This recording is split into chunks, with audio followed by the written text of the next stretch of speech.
नमस्कार, news capital express देख रहे हैं आप और मैं हूं आपके साथ गुंजन। केंद्रीय मंत्री मीनाक्षी लेखी की पीसी मीनाक्षी लेखी का बयान, लेखी के आरोप। प्रियंका गांधी कहते हैं लड़की हूं, लड़ सकती हूं, किससे लड़ रही हैं ये मुझे नहीं मालूम। यहाँ के बड़े नेता महिलाओं को रंचमाल कहते हैं, उनको संरक्षण कांग्रेस देती है जिन पर महिला उत्पीड़न के केस दर्ज हैं। वहीं मुरली मोरवाल के बेटे पर महिला उत्पीड़न का मामला दर्ज है। सज्जन सिंह वर्मा ने बच्चे पैदा करने की मशीन कही है और वहीं हेमंत कटारे पर रेप के मामले दर्ज हैं। सुनील सर्राफ और सिद्धार्थ कुशवाहा ट्रेन में छेड़खानी करते पकड़े गए। कुछ घोषणाएं इन्होंने की हैं। नवरात्रि के समय 9 दिन झूठ बोले हैं। वहीं विधवा प्रोत्साहन पर 51,000 देने का वादा। महिलाओं को सिलेंडर पर 500 रुपए प्रतिमाह 1,500 रुपए देने का। आवासहीन ग्रामीण महिलाओं को आवास देंगे। बच्चों को निःशुल्क शिक्षा देंगे और गर्भवती महिलाओं को हॉस्पिटल ले जाने के लिए एम्बुलेंस फ्री। विभिन्न क्षेत्रों में महिलाओं की सहायता निश्चित करेंगे। केंद्र में विदेश एवं सांस्कृतिक विभाग की राज्य मंत्री आदरणीय मीनाक्षी लेखी जी का भोपाल मीडिया सेंटर में इस बयान से इत्तेफाक नहीं लगता। एक मिनट संजय भाई, एक मैं बता रहा हूं आपको इस बयान से इत्तेफाक। ठीक है, बोलिए संजय जी। बोलने दो, इकट्ठा ले लेंगे। नरोत्तम जी की बात उन्होंने कही, मैं भी वही कहने वाला था। नरोत्तम जी ने हेमा मालिनी आपकी सांसद को कहा कि रिपीट नहीं कीजिए। हाँ, उसमें अभी प्रहलाद मोदी है, आप विधायक है, वो किसी महिला से नशीली बातें कर रहे हैं। वो ऑडियो भी है जो सुना सकता हूँ, मगर अभी ठीक है। आप आरोप लगा रहे हैं, ठीक है, मगर अपने पक्ष को नहीं देख रहे। देखिए, जहां तक उनके कहने का तरीका है उससे हम इत्तेफाक नहीं रखते और मैं अपनी बात को यहीं समाप्त करना चाहूंगी, क्योंकि मैं कोई भी एक्सप्लेनेशन दूंगी उसको गलत नजरिए से ही देखा जाएगा। विनोद जी सरकार थी और नरेंद्र मोदी जी ने अगर कुछ ठान लिया तो वो करके दिखाते हैं और पिछले 9-9.5 वर्ष जो है वो उसी बात का उदाहरण है कि जो जो कहा उसको प्राप्त करने के लिए लगातार काम किया और उसी काम करने का नतीजा है कि महिलाओं के प्रति एक ऐसा व्यवहार प्रधानमंत्री जी का रहा। मैं आपको याद दोबारा दिलाना चाहती हूं कि जब वो मुख्यमंत्री थे तो महिला आरक्षण वो गुजरात में लेके आए थे और जब वो गुजरात में महिला आरक्षण लेके आए तो वो बिल केंद्र में बैठी हुई प्रतिभा पाटिल जी उस वक्त राष्ट्रपति थी, उन्होंने उस पर हस्ताक्षर नहीं किए। पारित होने के बावजूद उस बिल पर हस्ताक्षर नहीं किए, तो इसलिए वो एक्ट नहीं बन पाया। और जब वो एक्ट नहीं बन पाया, कहीं ना कहीं वो ये जानते थे कि महिलाओं को सामने लाना है, मगर कैसे लाना है। आज तक महिलाएं कोई पॉलिटिकल फोर्स यानी एक राजनीतिक शक्ति के रूप में उनकी पहचान नहीं थी। इसीलिए कोई पार्टी कुछ करती थी और वो बिल पारित नहीं होने देती थी। खाली कुछ महिलाओं को, किसी को परकटी कहना, किसी को कुछ और कहना, अभद्र वातावरण बनाना और वो बिल पारित नहीं करना। अब की बार प्रधानमंत्री जी ने जब लाल किले से आवाज लगाई और कहा कि बहनों के इज्जत का सवाल है तो इज्जत घर हम उनको बना के देंगे, तो शौचालय बने इस देश में। हैरानी की बात है कि 70 साल देश की आजादी के बाद, 100 करोड़ से ऊपर की आबादी होने के बाद शौचालय हमारे यहां पर इस्तेमाल नहीं होते थे और सड़क या रेल के ट्रैक या खेत वो जगहें इस्तेमाल होती थी। लेकिन आज शौचालय बनकर लोगों को मिले। वो बहनें जिनके पास कोई बैंक जाने की सुविधा ही नहीं थी, आज उनके बैंक के खाते खुले हैं। इसकी वजह से उज्ज्वला योजना के तहत उनको गैस सिलेंडर भी मिले और सब्सिडी भी सीधे उनके खाते में पहुंच रही है। आप सोचिए कि ये जब कहते कि हम 500 रुपए आपको देंगे गैस सब्सिडी के, इनसे पूछो कौन से तरीके से दोगे? जैसे पहले बंटते थे कि राजीव गांधी कहते थे कि 100 रुपया केंद्र से चलता है और 15 रुपए पहुंचते, 85 रुपए तो रास्ते में गायब भी हो जाते हैं। वही तरीके से आप बहनों को 500 रुपए देने की बात कर रहे हो। आपने बैंक के खाते तक नहीं दिए थे इस देश की महिलाओं को। उनको आत्मसम्मान क्या देंगे? आज मुद्रा योजना अगर केंद्र सरकार लागू करती है तो 70% से ऊपर उसका पैसा बहनों को मिलता है, उसका लाभ। सेल्फ हेल्प ग्रुप बनते हैं तो उसका सीधे तौर पर आर्थिक विकास का लाभ बहनों को मिलता है। अगर प्रधानमंत्री आवास योजना में मकान मिलते हैं तो उसमें सीधी सहभागिता बहनों की होती है। लखपति बेटियां बनती हैं और लखपति बहनें बनती हैं। ये इस सरकार ने लगातार बहनों के प्रति जो सौहार्द के साथ काम किया, वो नतीजा है कि 9 साढ़े 9 साल में और 3 तलाक खत्म करना, उनके लिए आरक्षण का प्रावधान करना, इस सब की वजह से आज जो हमारी बहनें हैं वो एक राजनीतिक शक्ति के रूप में सामने आई है। और जब वो राजनीतिक शक्ति के रूप में सामने आई है तो कोई पार्टी की हिम्मत नहीं है कि उनकी अनदेखी कर दे या अनसुनी कर दे। इसलिए ये 33% बिल पास हुआ और कोई इसका विरोध नहीं कर पाया। आंकड़े के तौर पर सिर्फ ये बताने के लिए कि हम सिर्फ कहते नहीं है, सिर्फ झूठ मूठ के वायदे नहीं करते, बल्कि हम काम करते हैं। मैं आपको 2-3 चीजें और बताना चाहती हूँ। पहली चीज तो मैं बताना चाहती हूँ कि 15 महीने की जो सरकार कमलनाथ जी ने बनाई थी उसके दौरान क्या किया। बैगा, सहारिया और भारिया की जनजाति महिलाओं को मिलने वाली 1000 की सहायता राशि को बंद किया। ये काम किया इन्होंने 15 महीने की सरकार में। गरीब बेटियों की शादी के लिए प्रोत्साहन के लिए आर्थिक सहायता मिलती थी, उसको भी बंद किया। और अब जो छलपत्र घोषित किया है वो भी उसी का हिस्सा है। और 4,50,000 से अधिक स्व सहायता समूह में 53 लाख से अधिक महिलाओं को पहले ही जोड़ा जा चुका है ताकि आर्थिक विकास का वो हिस्सा बन पाए। और साथ ही मैं आपको ये भी बताना चाहती हूं कि हम लोगों ने प्रधानमंत्री उज्ज्वला योजना के तहत 82 लाख महिलाओं को रसोई के काले धुएं से छुटकारा दिलाया है। जनधन में 3 करोड़ 70 लाख महिलाओं को खुद के खाते दिए, ये मैं मध्य प्रदेश का आपको बता रही हूं। प्रधानमंत्री मातृत्व वंदन योजना में 44 लाख से अधिक माताओं को 1600 करोड़ रुपए की आर्थिक मदद दी जा चुकी है और 46 लाख बेटियां हमारी लखपति बन चुकी हैं।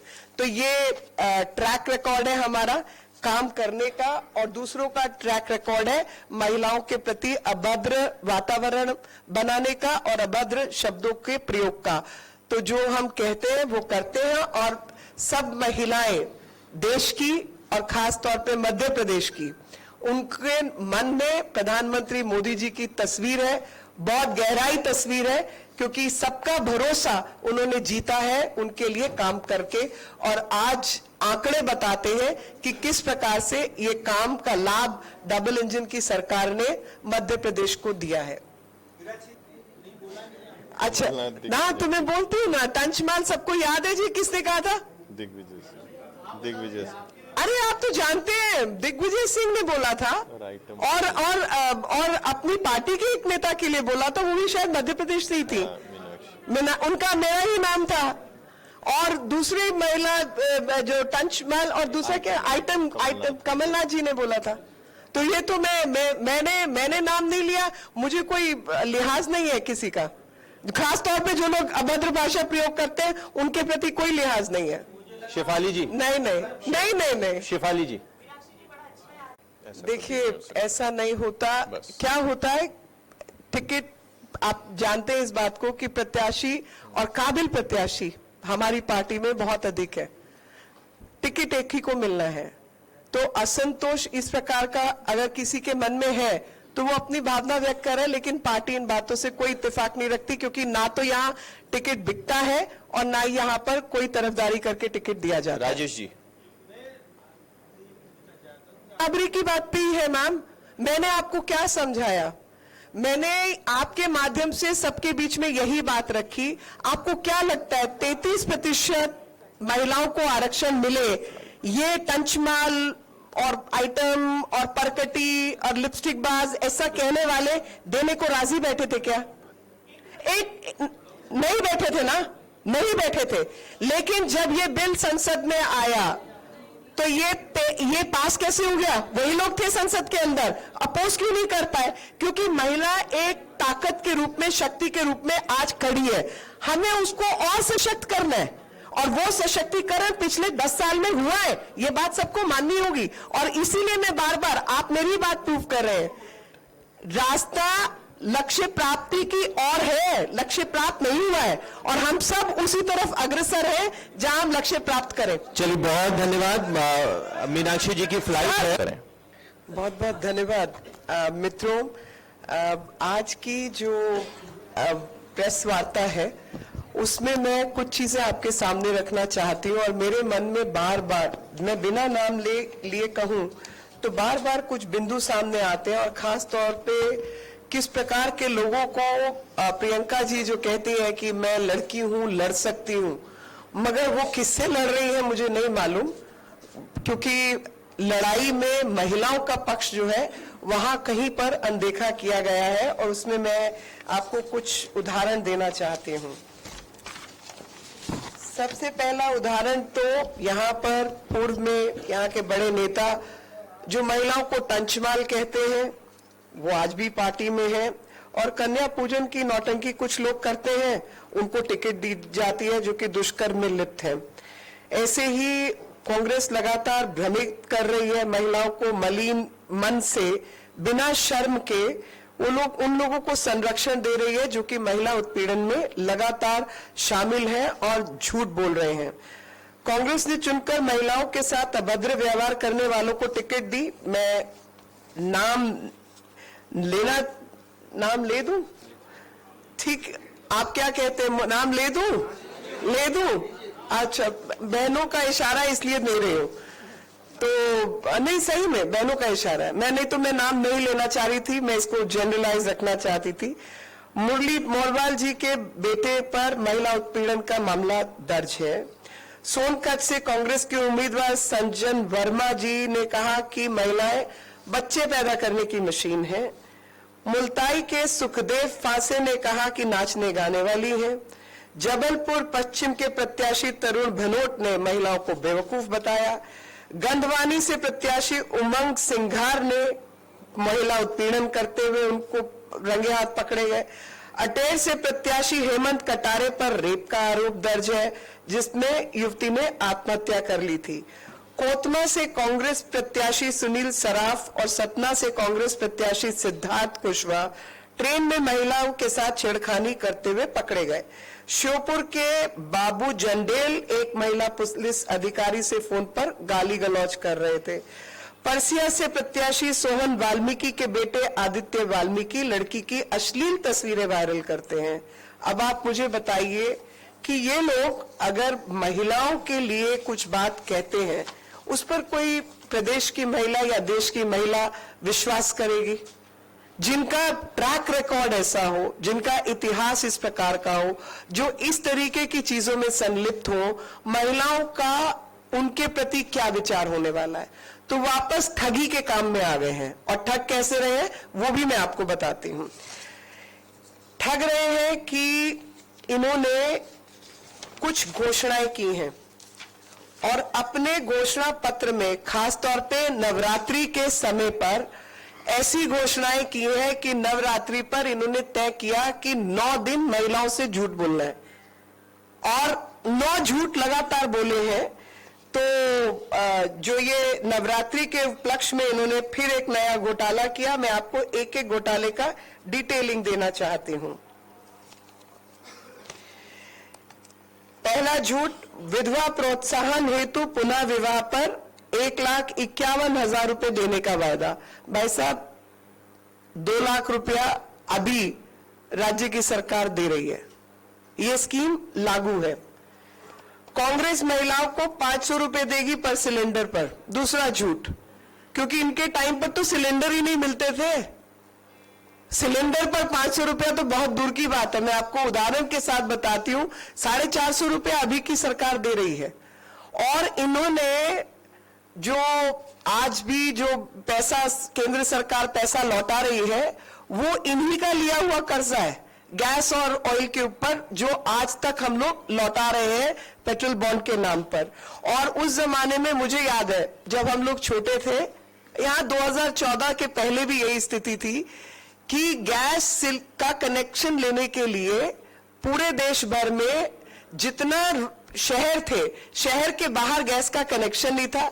11 से 12 करोड़ मात्र गैस के कनेक्शन थे, और वो 11 से 12 करोड़ कनेक्शन भी शहरों में थे। और एक गैस का कनेक्शन देने के लिए आपको किसी सांसद या मंत्री के हस्ताक्षर चाहिए थे, तब आपको गैस मिलती थी, तब आपको फोन मिलता था। ये हालत थी इस देश की। वो आज महिलाओं से वायदा कर रहे कि हम अब भाजपा आपको 450 दे रही है, हम 500 देंगे। अरे भैया, ट्रैक रिकॉर्ड तुम्हारा क्या है? तुमने आज तक महिलाओं को शौचालय नहीं दिए, फ्री में तुम क्या दोगे? जिन्होंने महिलाओं के आत्मसम्मान की रक्षा नहीं की, लगातार गलत शब्दों का इस्तेमाल किया, उत्पीड़न किए, वो आज धोखा देने के लिए इस तरीके की बात कर रहे हैं। तीसरा इन्होंने कहा कि प्रति माह महिलाओं को हम 1,500 रुपया देंगे। तो लाडली बहन योजना के तहत आज हाथ में महिलाओं को 1250 रुपया मिलता है, और समय के साथ आगे बढ़ाने की जो उसकी प्लानिंग है वो 3,000 रुपए तक की है। तो ये ऑलरेडी ऑनगोइंग स्कीम है। तो ये जो 100, 250 मतलब 25-50 टके का लालच देकर लोगों को गुमराह करने का, खासतौर पे महिलाओं को गुमराह करने का काम कर रहे हैं। आवासहीन ग्रामीण महिलाओं को आवास देंगे। अरे भैया, प्रधानमंत्री आवास योजना इस देश में चल रही है, और उसमें 1 लाख से 1 लाख 2016 या कुछ 2000 के ऊपर का आंकड़ा है जो आवास मिल चुके हैं। आगे आने वाले समय में इसमें ग्रामीण और शहरी दोनों प्रकार के मकान शामिल हैं। 1-1.5 लाख शहरी, 1-1.5 लाख ग्रामीण, और 2-2.5 लाख ग्रामीण और 1-1.5 लाख शहरी जो है वो बनने हैं। आवासहीन महिलाओं को तो ऑलरेडी मकान मिल चुके हैं, जिसमें 52% ग्रामीण क्षेत्र में और 70% शहरों में ऑलरेडी दिए जा चुके हैं। और इसके अलावा मुख्यमंत्री आवास योजना और लाडली बहन योजना में भी आवास का भी निर्धारित किया गया है, पक्के मकानों का। 5वां झूठ, बच्चों को निःशुल्क शिक्षा देंगे। बच्चों को सरकार पहले ही निःशुल्क शिक्षा दे रही है, और साथ में स्कूटी भी उत्साहवर्धन के लिए दे रही है। 6ठा झूठ, सभी वर्ग की छात्राओं के लिए छात्रावास बनाएंगे। 463 कस्तूरबा गांधी